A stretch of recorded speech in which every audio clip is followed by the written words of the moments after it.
In this video, we're going to talk about the structure and bonding of alkynes. Now, alkynes contain carbon-carbon triple bonds, and the simplest alkyne that obviously you can have is a two-carbon chain alkyne that looks like this. And this is called acetylene or ethyne, E-T-H-Y-N-E, ethyne. Now, if we think about the hybridization of the carbons, again, we have to look at the geometry of acetylene. And we see that acetylene is linear in fashion. And therefore, both of the carbons are sp hybridized. So again, going back to our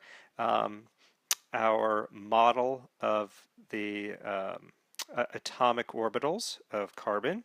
We have an s orbital and we have the three p orbitals, and so what we're going to do is we're going to mix the s orbital with only one of the three p orbitals. So we're going to mix the px. Of course, that's arbitrary. We could mix the py or the pz. It doesn't really matter. And the result is that we get now two new orbitals that are sp hybridized, and then two remaining unhybridized p orbitals, py and pz. And with carbon, carbon has 4 valence electrons, and so 2 go into the sp orbitals and 2 go into the both of the p orbitals.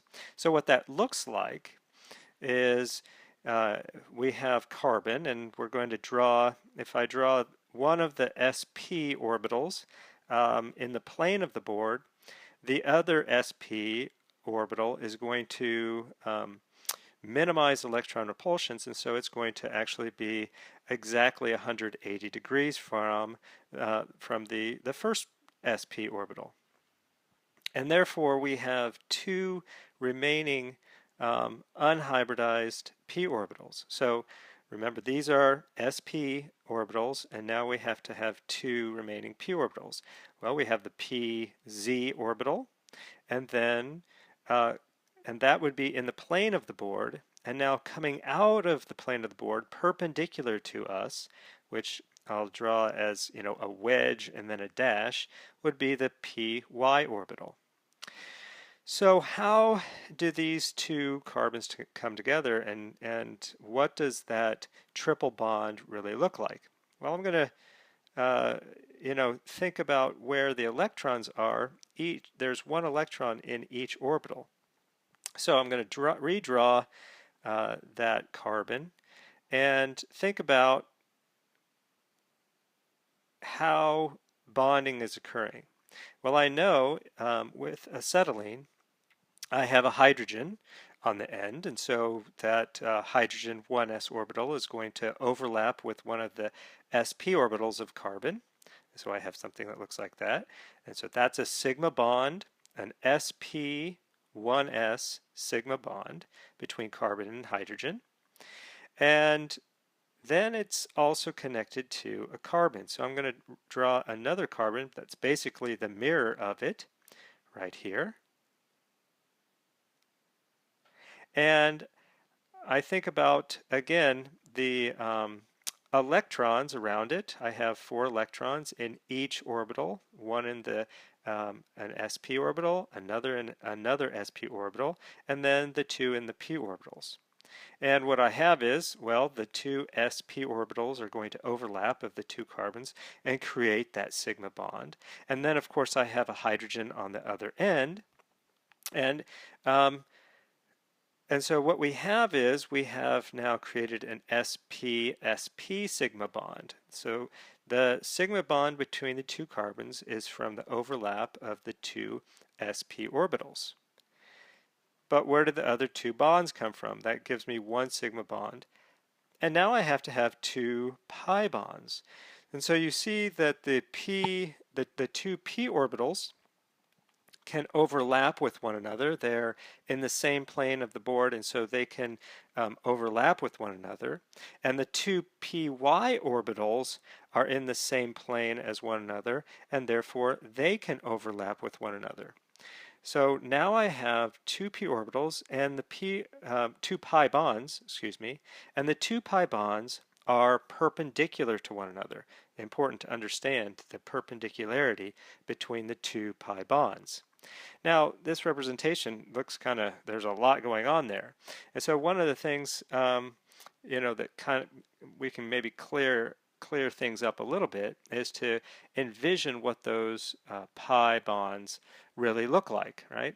So I have a pi bond that results from the overlap of the two pz orbitals, and that pi bond would be in the plane of the board.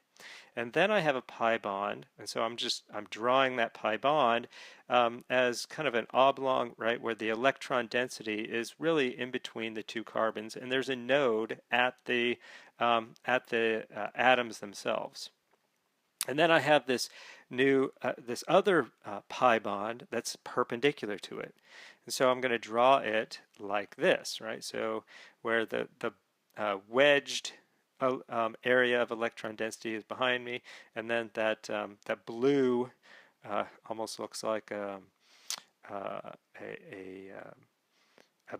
piece of bread, but that blue orbital is coming out at me, right? So hopefully that gives a little bit better representation.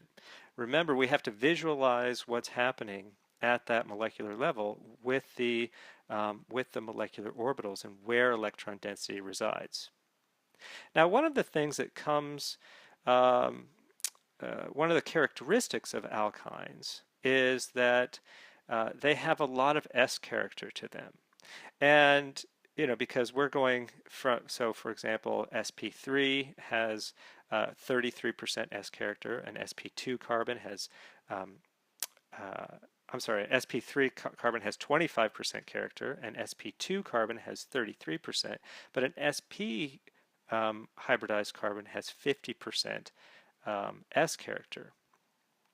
And it happens that the greater the S character, the shorter, stronger bonds actually occur.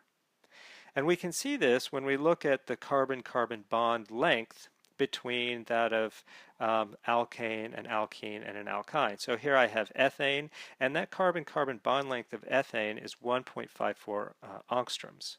Now if I compare that to ethene, or ethylene, I see that the carbon-carbon bond length is 1.33 angstroms.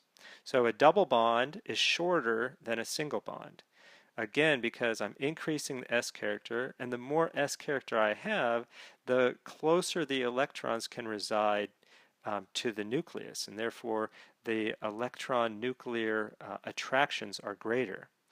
Now, having said that, when we go to 50% S character into a triple bond, we see that the bond length decreases even further to 1.2 angstroms. So carbon-carbon triple bond is much stronger than that of a double bond or a single bond. Also, we saw with alkenes the degree of substitution played into the stability of alkenes. Well, alkynes have the same characteristics.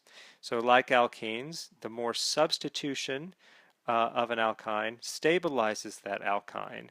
And therefore, the more alkyl groups are on an alkyne, the more stable it becomes. We say that internal alkynes, ones that have two R groups attached to them, are more stable than terminal alkynes, either acetylene itself or an alkyne with only one R group attached to it.